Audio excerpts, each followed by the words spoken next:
보시면 저는 이것을 문두라고 읽습니다. 이 문두라는 것은 이 평가원, 한국교육과정평가원에서 수능을 처음 출제하면서 이런 문제들을 매뉴얼화할 때 제시한 그런 용어입니다. 그래서 문두라는 말이 요 문 17 옆에 나와 있는 요 문제, 이 문제를 문두라고 하는구나 이렇게 이해하시면 되고, 이것은 공식적인 용어예요.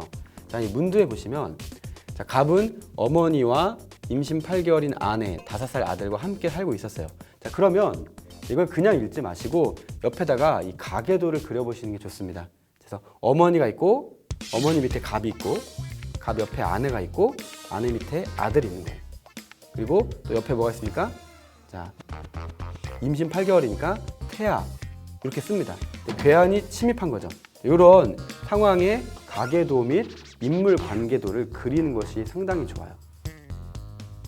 자, 2천만 원어치의 금품을 탈취하였고 또 몸싸움이 벌어졌는데 안타깝게도 이 남편이자 아들이자 아빠인 갑은 괴한이 휘두른 흉기에 찔려 죽고 말았어요. 사망하였어요. 또 아내 또한 말리거나 함께 가세하다가 중장애를 당했다. 그런데 범인은 잡히지 않았다. 상당히 안타까운 상황이죠.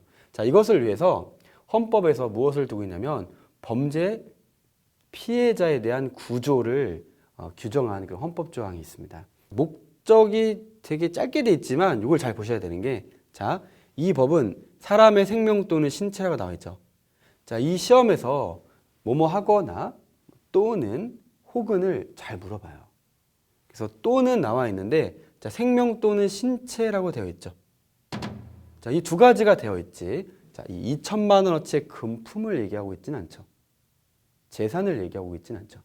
자, 그러므로 자, 3번 중장애를 당하고 살아남은 유족이죠. 자기 남편이 죽었으니까 유족이 되는데, 이 아내는 2천만 원어치의 금품을 탈취당했지만 그 2천만 원 상당의 재산상 피해에 대하여는 청구할 수가 없는 거예요. 자, 뭐에 대해서만 청구할 수 있냐? 바로 생명 또는 신체입니다. 그리고 3번에 좀 이렇게 혼동하시는 분들이 있을 수 있는데 그렇지 않다. 틀렸죠. 자, 그리고 자, 이 문제도 빨리 풀기 위해서는 자, 4번 아니면 5번이 답이겠구나. 자, 이렇게 보시면 된다는 거예요. 자, 뭐뭐 하면 뭐뭐한 경우라는 것이죠. 그리고 이 뭐뭐한 경우에 이렇게 쉼표, 즉 컴마가 있습니다.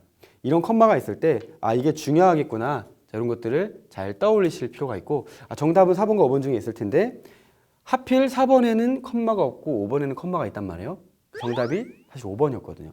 참 재미있는 현상이 아닐 수 없어요.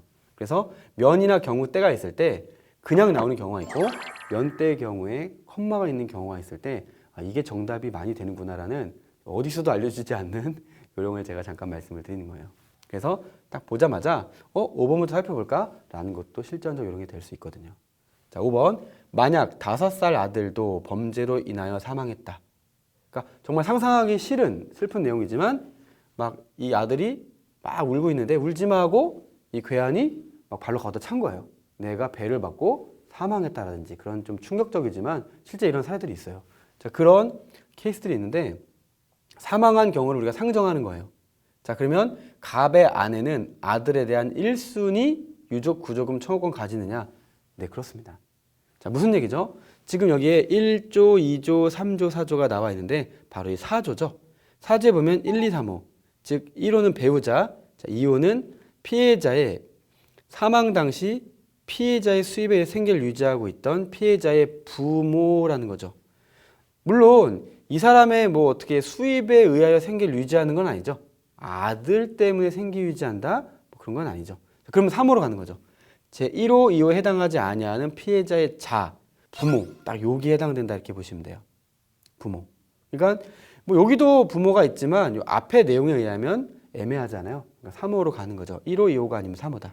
그러면 이 아들에 대한 부모가 바로 이 어머니니까 갑의 아내가 되니까 자, 1순위 유족 구조금 청구권을 가진다는 말입니다. 자, 이것이 1순위, 2순위, 3순위인데 1순위, 2순위가 없을 때에는 3순위가 1순위가 되는 거죠.